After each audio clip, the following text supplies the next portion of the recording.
Muraho neza inshuti za NJD channel ibagezaho ibintu bitandukanye. Uyu munsi tugiye kureba inshoberamahanga y'ikinyarwanda igira iti gukura y'amaso. Ubusanzwe ikintu hanze amaso nuko uba ugitegereje, mbega wifuza yuko kikugeraho cyangwa se utegereje ko kiza. Nk'urugero, iyo umuntu azi ko hari abashyitsi bari buze kumusura, ahora hanze amaso aho bari buturuke nyine kugira ngo abategereze. Byose ni musanzwe mubizi. Rero icyo gihe iyo hanze amaso ikintu uragitumbira, mbega ukakireba cyane. Reka dufate rero nk'urugero rwa kera kugira ngo dusobanukirwe icyo inshinga gukura y'amaso bisobanuye. Ubundi kera, kubera yuko nta tumanaho ryabagaho, umuntu yagutumagaho akakubwira ati mu mpeshyi itaha nk'iki gihe nzaza kugusura.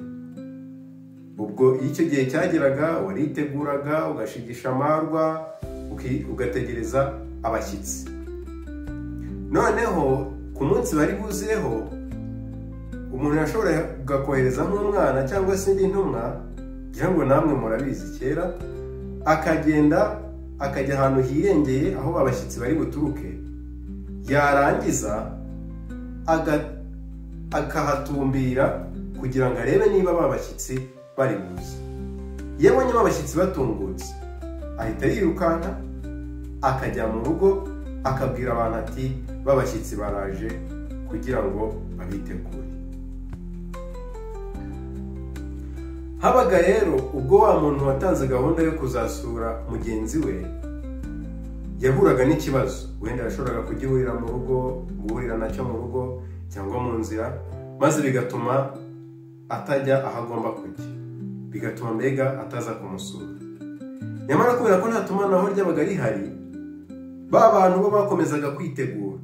Hari n'igihe babaga bari gukora ingendo z'iminsi myinshi ku buryo unohereje intumwa kuri uwo munsi itaba ihageze ngo ishyitse ubutumwa yuko wa mushyitsi atari buze. Bityo rero ba bantu bariteguraga bagategereza umushyitsi, bakanohereza wa muntu akajya hirengeye kugira ngo arebe niba abashyitsi bari butunguke.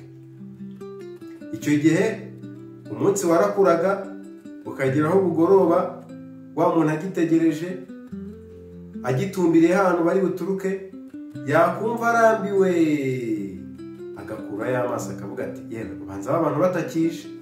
Icyo gihe rero yahitaga ajya mu rugo akabwira ba bantu ati ndabona nkuye y'amaso, ubanza abashyitsi twari dutegereje batakije. Aho ngaho rero niho twabona ko haturutse inshoberamahanga gukura y'amaso. None twakwibaza tuti mu buzima busanzwe cyangwa se mu mikoreshereze y'iki gihe, iyo bavuze yuko umuntu yakuye y'amaso baba bashatse kuvuga iki? Noneho rero ubwo iyo tuvuze gukura y'amaso, bivuze gucika intege maze ugahagarika kwizera icyo wari utegereje. Bisa nkaho cya kintu ugitegereza igihe kirekire, maze wabona kitakije ugacika intege, ukanatakaza icyizere cy'uko cya kintu uzakibona. Ntibyumvikana se? Mbega iyo umuntu yakuye amaso aba yarategereje ikintu kirekire, agategereza, byabona cya kintu yarategereje kitakije cyangwa se kitagikunze, akavuga ati yewe nkuye amaso. Nk'uko wa muntu yategerezaga abashyitsi yabona batakije akareka gutumbira ahandi bari buturuke akitahira, ni nako kuri ubu ngubu ushobora gukora ikintu ukagikora wabona nta nyungu kiri kukubyarira ugahita ugutisha nkuye y'amaso. Uko niko bita gukura y'amaso. Urugero, umuntu ashobora kuvuga ati nahinze nizeye ko imvura izagwa, ariko maze gukura y'amaso uko amezi abaye 2 itagwa, banza ntazeze. Cyangwa se ukavuga uti nagurije umuntu amafaranga nzi ko azanyishyura mu cyumweru kimwe, ariko ndabona hashize ibyumweru 2, none maze gukura y'amaso banza ntakishyuye. iyo niyo mikoreshereze y'imvugo gukura y'amaso. Mwakoze cyane gukurikira ino video, turifuza yuko mutwandikira kugira ngo mutubwire ikindi mwifuza yuko tuzabaganirizaho.